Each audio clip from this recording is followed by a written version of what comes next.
How long does it take from where you order the products to the supplier until they arrive at an Amazon fulfillment center? A pretty good question. So how long does it take? Well, it depends, right? And I'll explain to you exactly what it depends on. So I guess we're basing it on the assumption that the products are ready, right? They're ready. They have been checked by our maybe inspection company. They're packed. They're just waiting to go out to, let's say, let's do China, USA. And always think as where you're shipping from to where you're sending it to. Now, first thing I would do is actually I would ask the freight forwarder company. All right. I will also leave links to some people that I work with down in the description, that you ask them, hey, we have this and that amount of this and that product. This is, let's say 50 boxes that are this size and that size, and they weight this and that. This is such a product.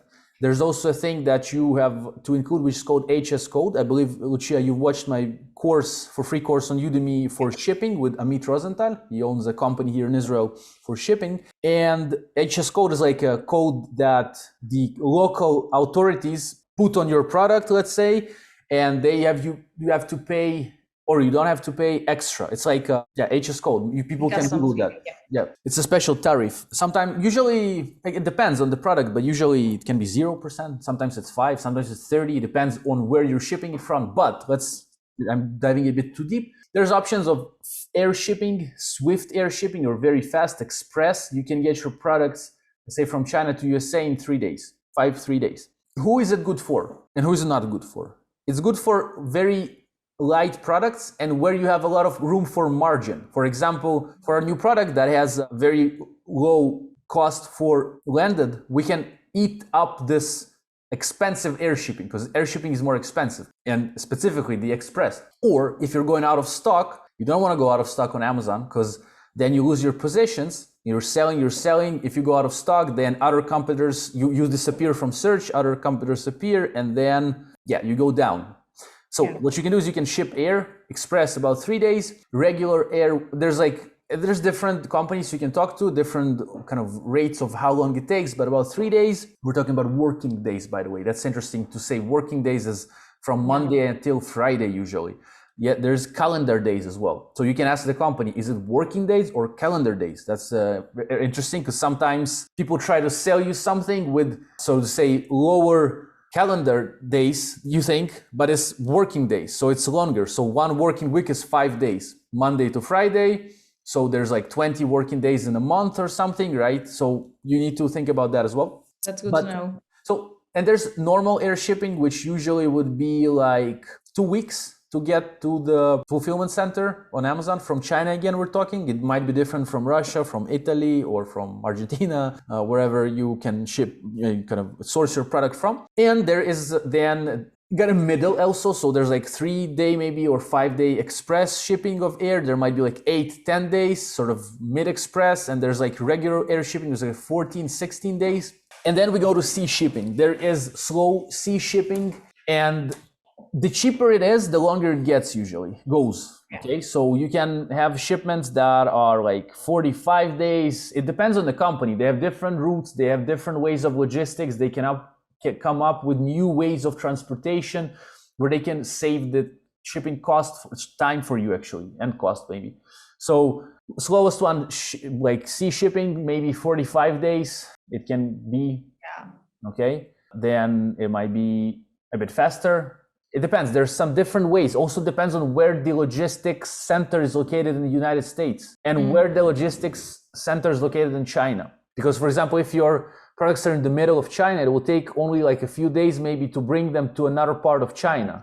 Think about it. So you need to base that on your logistics too. And then fast sea shipping is usually they have some different lines, and it can arrive as fast as almost like the fast air shipping. Sorry, not the fast air shipping, like the slow air shipping. So we're looking at 20 days, something like that. And so there's fast sea shipping, they call it, slow sea shipping, and there's like in the middle. Hence, I would recommend talking to the company and asking for all the options. Say to them, because sometimes they are not going to tell you just because they didn't ask. Ask them, I want a sea shipping and the cost, want an air shipping cost, fast, slow, all of them, just to get the picture clear. And then, yeah, so we're looking between, like, let's say 5 days to 45 days plus delays that might can happen. There was a congestion, I think it's called, in the Los Angeles port. If it's still not there, a lot of ships are waiting to get in queue. There was a problem in Canada. We shipped products in September, I think. They only arrived in, luckily we had enough stock. They arrived in late December, 3 months, because the roads and bridges collapsed because of the weather. We can never foresee that, but it happened. So things happen. Usually it's not going to be like that, but sometimes things happen. So I hope it answers the question. I want to end it on a good note that usually it goes well.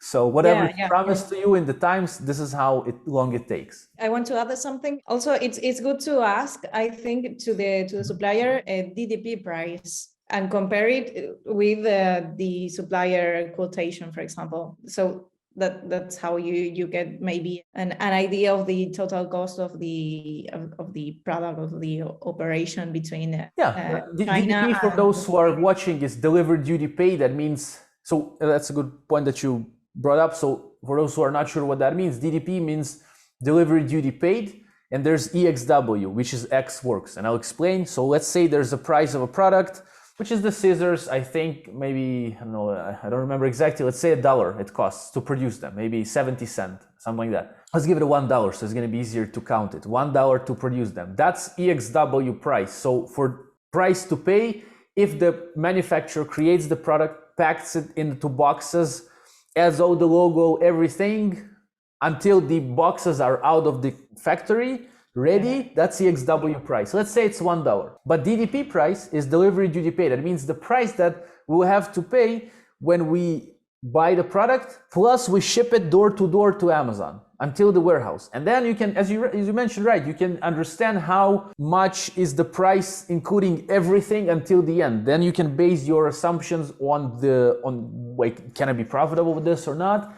The thing is, I would add that if you ask your supplier, sometimes they may get you even better deal than the freight forwarder. Might be, it depends. They have their own freight forwarders, like somebody ships that. So I would recommend, I will say like this, more transparency you will get usually from freight forwarders that are independent, like guys that, I can mention some people that I work with, Unreal China, Rosenthal Logistics, there's Unicargo that I know of, FBAB, Forwarder One, different people that we worked with, and they can tell you where is the shipment, sometimes with the factory, and usually the factory I had no problems, they still delivered on time, but like, hey, so where's the shipment? Well, it's there, what's the tracking? Yeah, we're gonna get the tracking number. I don't know, it was just not necessarily that it's always gonna be like that, but it seemed to me that there was less transparency, but still you can use or a lack of communication, maybe. Lack of communication. Maybe I didn't explain myself well. They didn't just, so what the hell does he want? Like, he's just, maybe they didn't understand me or something, which is a good point as well. So I would say you can ask them for DDP prices, plus in the same time, you can ask them, the supplier, when you're communicating with them, just ask them for the boxes. What is the size of the box that you will ship of the products that you want to create?